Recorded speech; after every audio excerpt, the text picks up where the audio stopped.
श्रीनगर जम्मू कश्मीर से पधारे हुए हमारे डॉक्टर निर्मल रतन लाल जी वैद जी और भाई साहब शंखधर मिश्रा जी हमारे प्रेस महासंघ से पधारे हुए हैं गाजियाबाद नई दिल्ली से। तो वैद साहब, हम आपसे ये जानना चाहते हैं कि आज जिस जगह अपन लोग आए हैं और इस स्थान का क्या महत्व है?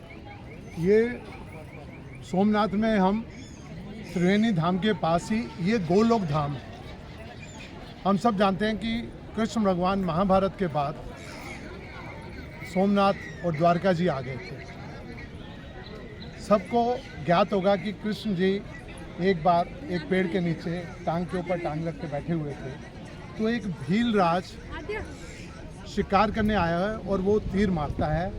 वो समझ है कि सामने जो कृष्ण जी का अंगूठा पाँव का और उंगली के बीच की जो जगह थी वो उसको हिरन की आंख जैसी नज़र आ रही थी और वो धोखे से तीर मारता है। ये तीर जहर भरा हुआ था जिससे भगवान श्री कृष्ण की मृत्यु होती है। लेकिन क्योंकि कृष्ण भगवान अपनी एक कला 16 कला संपूर्ण थे, उनकी जो एक कला थी वो अर्जुन को दी हुई थी, उन्होंने युद्ध कला, उसको लिए बिना उन्होंने जाना नहीं था।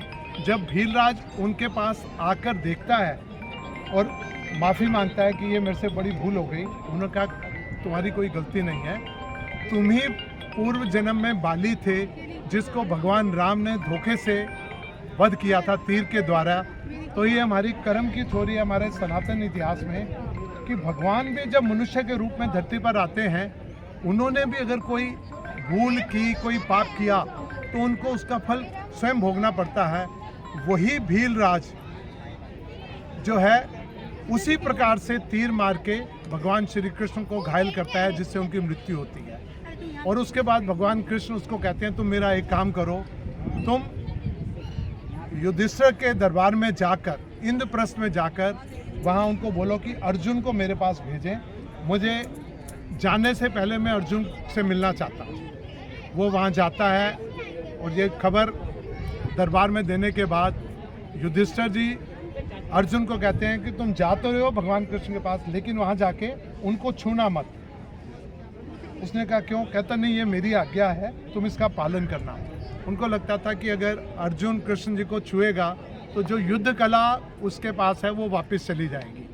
लेकिन नियति जो होनी है तो उसमें क्या है कि भगवान कृष्ण जब उसके पास आते हैं, वो कहता है कि आओ मैं अर्जुन तुम्हें छूना चाहता हूँ। उन्होंने मना किया, उन्होंने कहा कुछ नहीं, अपना गांडीव आगे कर दो, मैं इसी के द्वारा आशीर्वाद दे दूँगा। और वो गांडीव आगे करता है तो उसके माध्यम से ही उस कला को वापस ले लेते हैं। और उसके बाद अर्जुन को कहते हैं कि तुम मेरा संस्कार करना, और अर्जुन कृष्ण जी का संस्कार इसी स्थान पर करता है।